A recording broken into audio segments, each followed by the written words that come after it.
we have two microphones here. I'm going to hand one over to my colleague Kathy.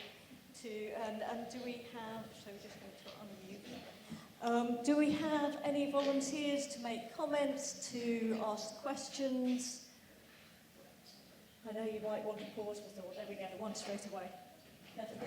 Hello, I'm Emma Hutchinson from Music House for Children.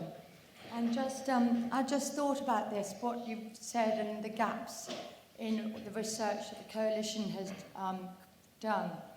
And reflecting on the gaps evidenced by you, should we not be looking at our European friends, such as Denmark, and their Danish model of learning through play with shared responsibilities and interaction between parents, early years experts, the government, and of course their children? Shall we do the usual thing of taking 3 questions and then giving the panel a chance to respond? So there's one right up the back. I'm going to test the creativeness of early years. While I pass this up to Ben, and it'll be good because then you'll be on tape, is there anybody here at the front over here who'd like to make a question while we send this microphone up to Ben?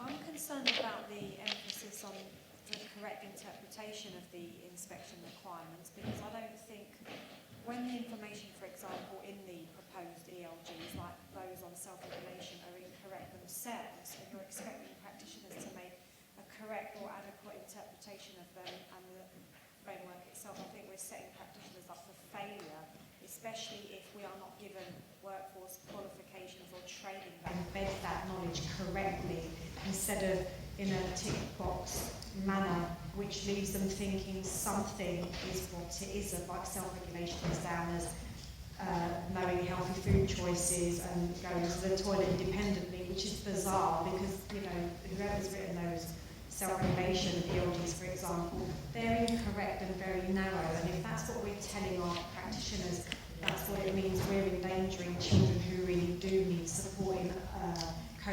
self-regulating their emotions, and I think that's something that really needs to be addressed before we have this expectation of practitioners to correctly interpret what's there when it's erroneous in itself. So. Hi, my name is Ben Hassan. I'm a head teacher in Hackney. I'm not sure if it's a question or comment, but first of all, I really welcome the review and its key points, and taking on board both the key points and the survey. What I noted was the lack of training required within the sector, and therefore wondering that we've already acknowledged through previous studies about the value of nursery schools, particularly in the climate when we know nursery schools are under threat. So I'm asking the panel, particularly you, Susie, but I appreciate your civil servant, that we still don't know what will be happening to nursery schools and how they'll be safeguarded. So the question really is quite simple. Given that we know already from research the impact that nursery schools have across the sector, and indeed improving life chances of children and families, what can we be doing, what will the DFE be doing to enable the longevity of nursery schools so A, they can provide high quality training across the sector, and B, significantly, and it is research based, continue to contribute in closing the gap? Thank you.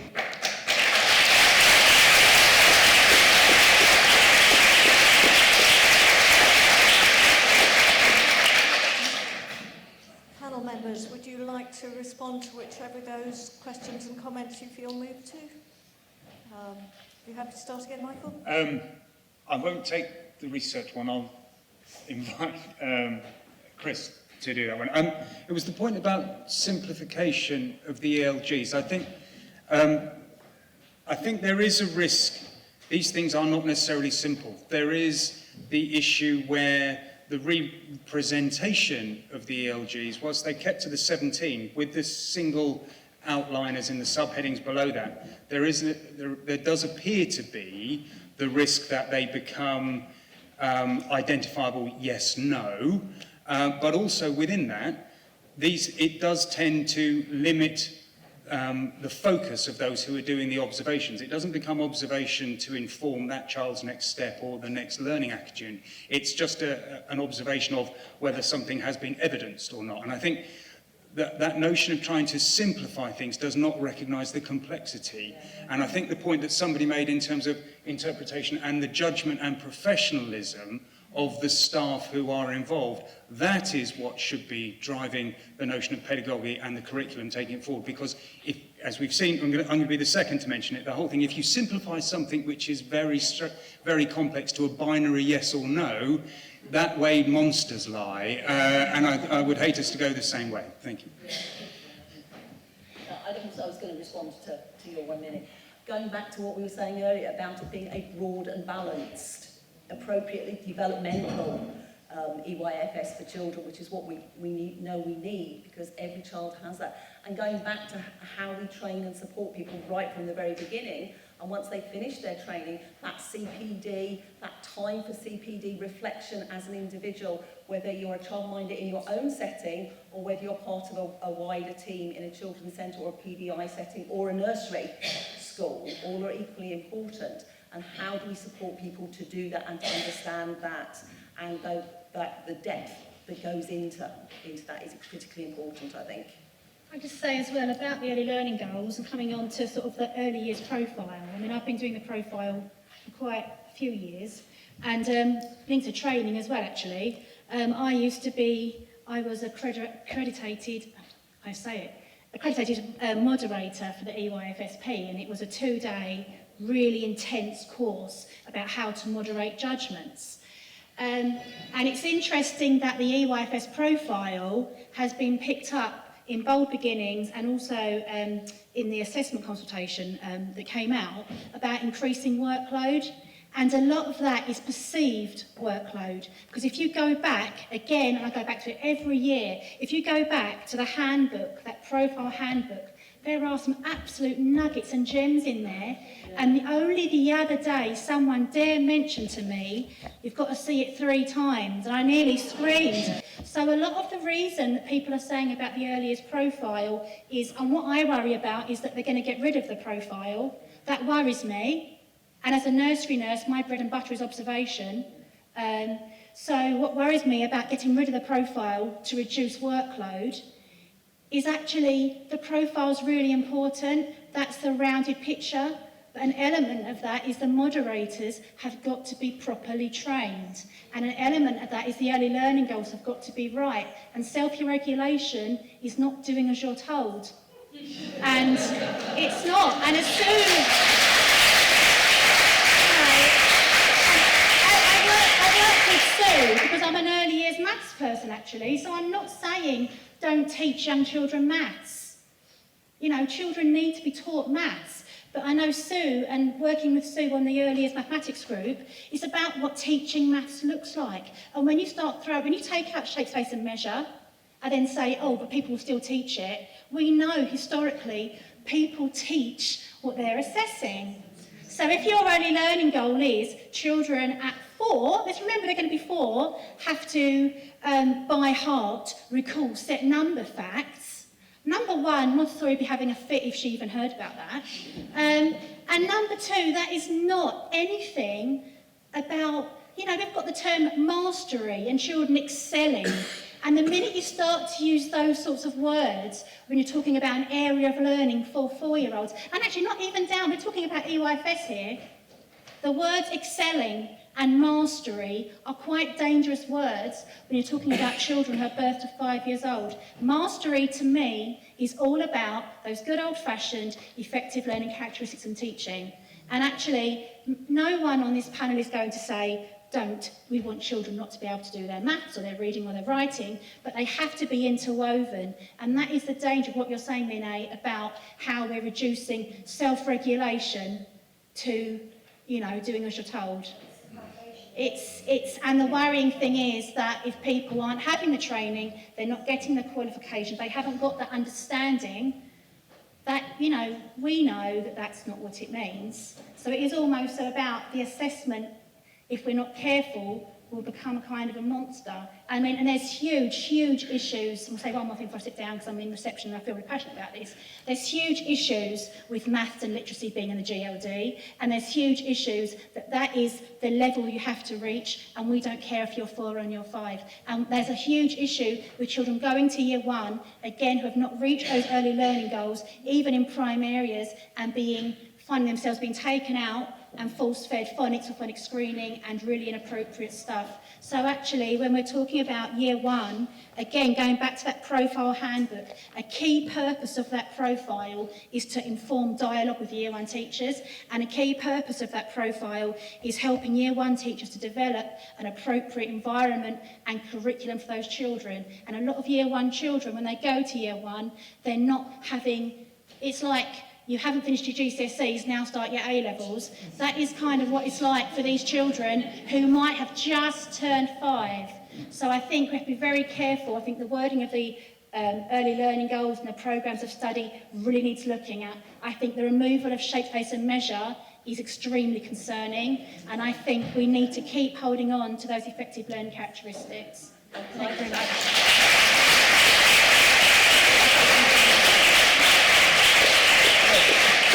I just also want us to remember that the EYFS starts at birth.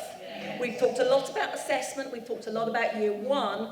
We need to remember our very youngest children and how we're working towards and what we're doing with those children as well. And yes, assessment is important, but we need to start at the very beginning and it not to be top down. It's to be bottom up and led by children's needs.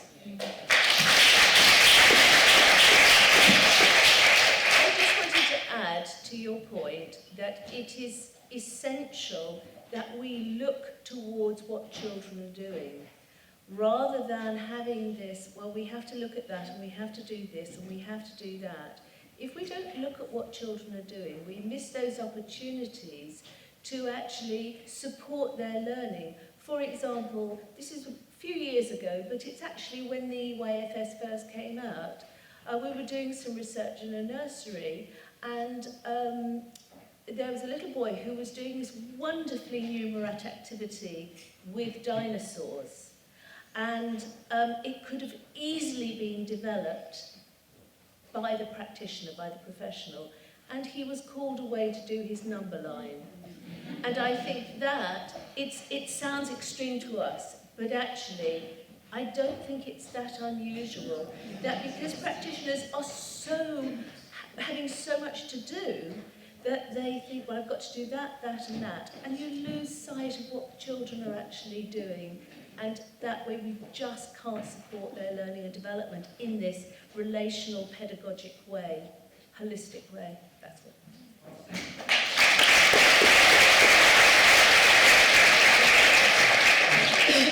So I'll just say a couple of things. I obviously do need to respond to Ben's point as well as I can at the moment. But just a couple of things. Obviously, there is no intention to go to the profile, as the government currently stands. So just to be clear, that's not what we will be consulting on at all. And this is about keeping the profile. The profile is as it is now is a best fit assessment, and it will remain there. Sorry. Oh, sorry. No, that's fine. I will try and talk slower. Sorry. I was just saying that the current profile is obviously a best fit assessment, and we would expect the new profile to be a best fit assessment. Exemplifications are obviously going to be absolutely key in how we get exemplifications right and how we work with the sector to do that, to help inform the reception teachers who will be making those judgments at the end of the reception years. I completely agree as well that workforce training is absolutely crucial to this. I should have said that earlier. I can't announce any big plans for that at the moment, but we see it as absolutely fundamental to supporting the sector, to growing understanding of early years throughout the school system. So hopefully not talking to rooms where we have such experienced practitioners, but actually getting the message around EY out to a broader group and the importance of that. I'll just say it because I always do. Obviously, ELGs are not the curriculum, and I know you all know that. And I know that there is a concern around assessment driving practice, and I think, as I've said before in forums like this, it's a responsibility of all of us in the sector to really challenge that if we're hearing it around. We will also be consulting on moderation as well, because I think there are some really valid issues around moderation, so that is our intention, to consult on moderation as well. M&Ss, maintain nursery schools. Obviously, we've just concluded a one-year spending round, and the Chancellor announced in that there would be 66 million going into early years funding. He said that would be for maintain nursery schools and for all other providers. We haven't yet announced any details of how that money is going to be distributed through the system, but we will be doing that shortly, so I can't really say more than that at the moment. Obviously, that spending round was for 1 year. So I can't say beyond that at the moment. We anticipate there being a multi-year SR happening later this year or the beginning of next year, and at that point funding across all public services will be agreed as part of that. Obviously the school settlement did go out longer than 1 year, but the early years was just for 1 year. So at the moment that's as much as I can say. So can I just come back to that as an acting head of a maintain nursery school? Because we can't advertise for a permanent head because we don't know how what is a permanent nursery head. So I'm now in my second year as an acting head. I have staff who are coming to me and saying, will I have a job in September? There is a permanent post coming up in the local primary school. Shall I go for that? These are highly trained support staff that I have put years of training and nurture. Some of them were parents. They've now gone through all the different levels of NQT, and I am going to lose them. So even if you give me 1 year's supplementary funding, in 2 months' time, it will be too late for some of my staff and some of my children.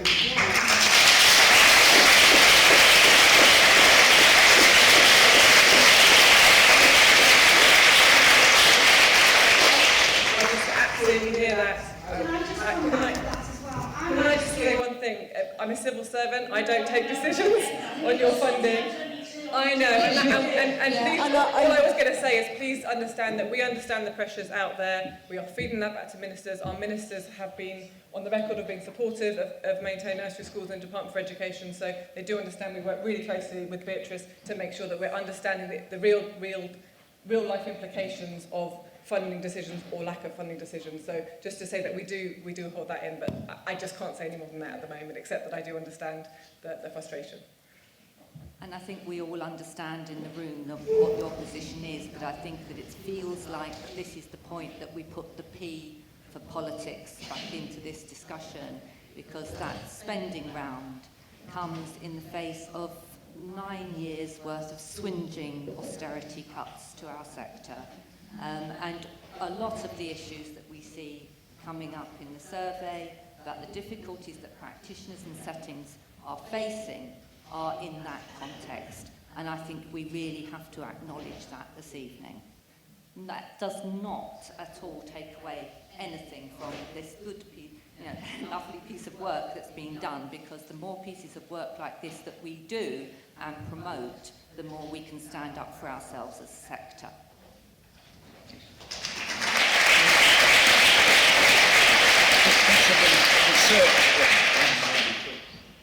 I was just conscious we haven't looked at the European research. Sorry.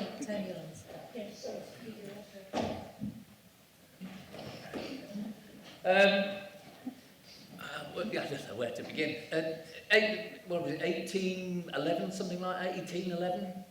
What we're talking about here is nothing new. 1811, Robert Owen spoke to a select committee of the House of Commons. You can look at Hansard in there, in which he said it was the select committee for the education of the children of the lower orders, or something like that.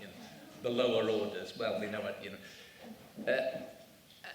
In which he said, I've learned that, and of course this is up in Scotland. Robert Owen. I'm talking about New Lanarkshire and he set up really a workplace nursery, and he got kids in from Glasgow, and some of them were foundlings that had been left in Glasgow, and he brought them in. He said that he'd found that the education of very young children did not require the direct instruction in reading and writing, but rather that you needed to develop their education dispositions. I like the phrase education dispositions much more so than executive functioning. I have never, and I can tell you that I've looked through a lot of research, I've never found a satisfactory exploration of what executive function is. And you can see that development psychologists have taken it away and sort of had a look at it and then come up with a little thing to measure a particular aspect of it. But I actually think of educative dispositions are a better way of approaching it, to answer your question, Vinay. As regards Europe, Europe. Somebody once said, yeah, actually we are part of Europe. I'm one of the, apart from being a grandfather, I do have some identity crisis. A grandfather of 8 children, all under the age of 9, so between the age of 2 and 9, which has given me a really interesting insight to, you know, as they all go off to their different things. Stop looking at your grandchildren like that, they're not case studies. Apart from that, I'm actually the coordinating editor of the European Early Childhood Education Research Association journal. Okay? So I see about 200 research papers, or at least the team that I work with, we look at those over a period of a year, about 200. I can tell you what's hot at the moment in Europe in terms of research. Probably the foremost one is sustainability. And we're not here talking about sustainability as can I afford to keep my place open. We're talking about sustainability in terms of ecology and how we should be starting. You know, this is a big issue. This is something we should be talking to our children about. Knowledge of the world. Actually, sustainability is quite an important thing. So I haven't heard that mentioned today. And of course, you know, outdoor play, all the Norwegian countries are into that, particularly all the Scandinavian countries are into that, particularly Norway. But I think, if I'm honest, I haven't heard, even this piece of research that we've done, I don't think this is anything new. I think if you went back to the Haddo report or some of the earlier HMI reports before they became kind of politicised, I think you'd find very much the same sorts of things being said. Go back and have a look. I've got some papers if you want to write it. I'll send you some stuff, references to those. Or have a look at Tina Bruce's book. You know, that one that looked at 10 early childhood traditional, you know, verbal matters. Look at them. It's what we've been talking about today. And this is not trendy and something that happened in the 70s or 80s, you know, the sort of, you know, weird people, I think, or all you people from early years are doing this. This has actually got a long history, and particularly in Europe. You know, Froebel, Montessori, Malaguzzi, Rinaldi, you know, you name it, it's there. The research is there, and the theories are there. So I just think we just need to get our point over, and maybe one of the things that we've been lacking in terms of the early years sector is advocacy. And we need to get better at standing up and saying to the people who are making decisions, this is what we need to do.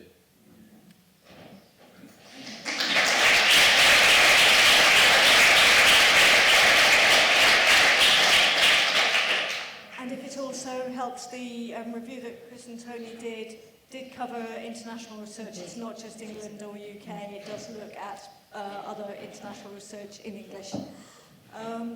We could probably squeeze in about 2 more comments, so I shall pass to Helen. Hi, I think this has been a very democratic evening, actually, which is really good, because we need a bit more democracy around the place in terms of early years. I think, you know, this alliance and, you know, coming together in a coalition has been incredibly healthy to actually bring everyone together. And the reason everyone's come together is advocacy, because we weren't being listened to. And some of us have tried to be listened to. I mean, most of the people in this room have tried in various ways to be listened to about what's been going on. So I'd just like to ask a question. Given that, you know, one of the things that the Literature Review has certainly affirmed is that the EYFS is a birth to 5 framework. It is not about separating off reception, it's about saying these young children need this approach all the way through this key stage, which is a key stage in its own right. It is not, when it gets to reception, a watered-down version of Year 1. And actually, as Elaine advocates for very strongly, we should be looking at, you know, making Year 1 a transition year and thinking about that as sort of the end of, you know, our key stage. So having said all of that, why is it that we have, as far as I know, and this doesn't appear to be common knowledge, development matters being looked at again as a result of the consultation that's going on in two parts, as far as I know, one bit being the preschool bit and somebody else looking at reception. So that's a question for government, I think, really.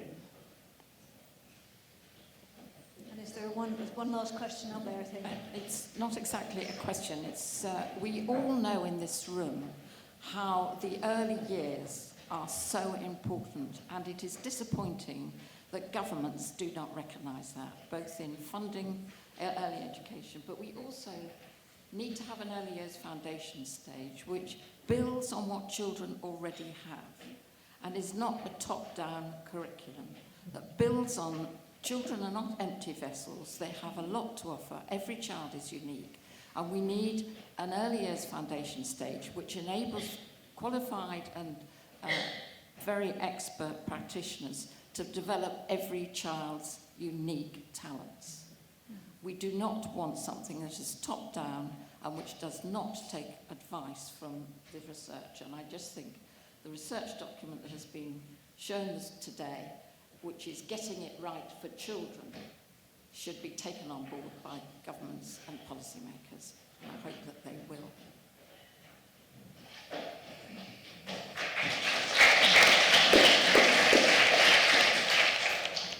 Thank you. I'm just going to give the panel pretty much a last sentence each, if they want to, if you feel you've said everything. I mean, I know that there are possibly...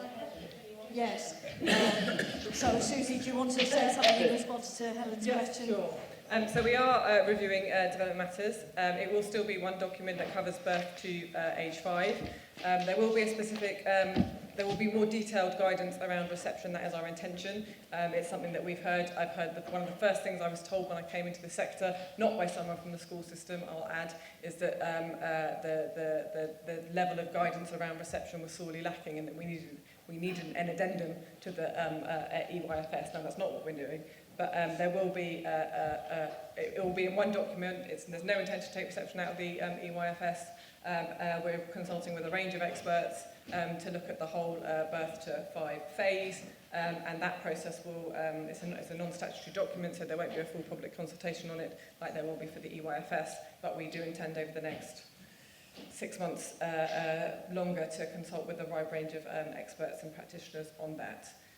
So, you know, unapologetic that there will be more focus on reception, because at the moment the age bands and development matters are quite broad, and we've heard that is problematic, and there's not the level of detail that some would like. So we are looking at the best way of doing that, but it will be one document that covers the full birth to 5 phase.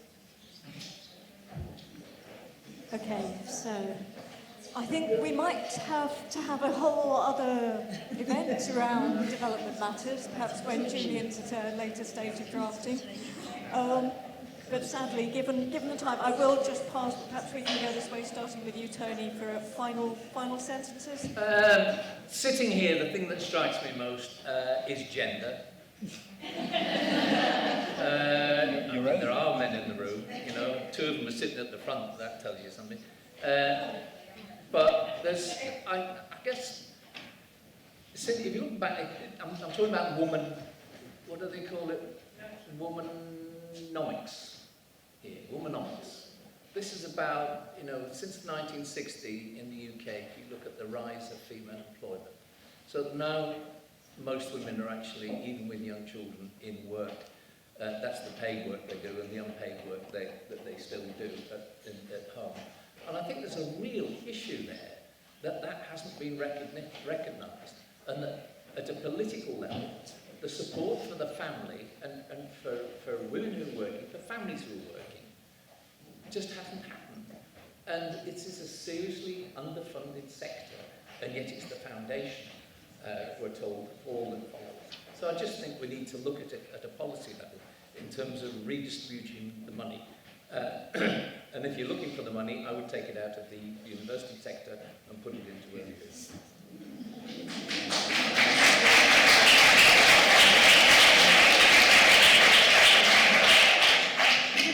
I'll just say one thing, and then I'll say anything else. Yep. As a teacher in reception, I don't particularly want reception becoming an appendix to the EYFS. I said it wasn't. No, but you're saying additional guidance. Within the Development Matters framework. But I think you have to hold on and please take back to your minister that guidance, when you look at the front cover of the original guidance before it became early years outcome, there was a logo on it, which actually was the early education logo, because that guidance developed with early education. So just as the EYFS, as we have it, we've talked about Angelou, we've talked about Tikel, you know, age bands, we talked about early education's role in that. We don't now want an EYFS and age bands that are shaped by people with little or no experience or knowledge of the areas.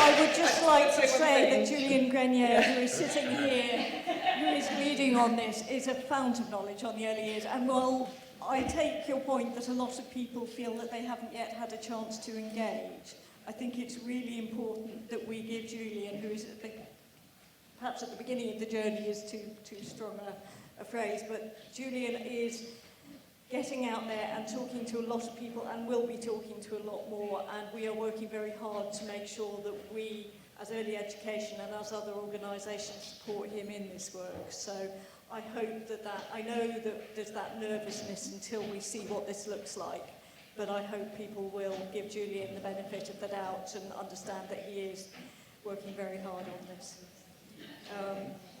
I would love to take another question, Isabel, but we really have to finish on time. Democracy, yeah. You can tweet it afterwards and we'll carry on the debate that way. Final sentence. There is just the final sentence. We talked a lot about a coalition. I would like to invite you all to thank Beatrice. Beatrice was made...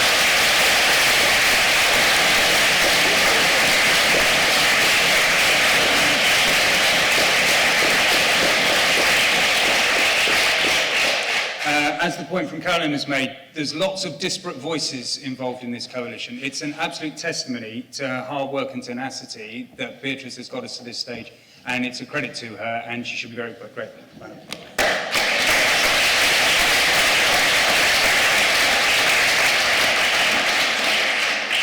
Ross, did you have a last? I would just echo what I said earlier. Let's remember it's the early years foundation stage. Let's start at the beginning and work upwards, not the other way round. And any proposed changes that the government is planning to make, to listen to what practitioners are doing or what practitioners are saying, because they're the ones working with children.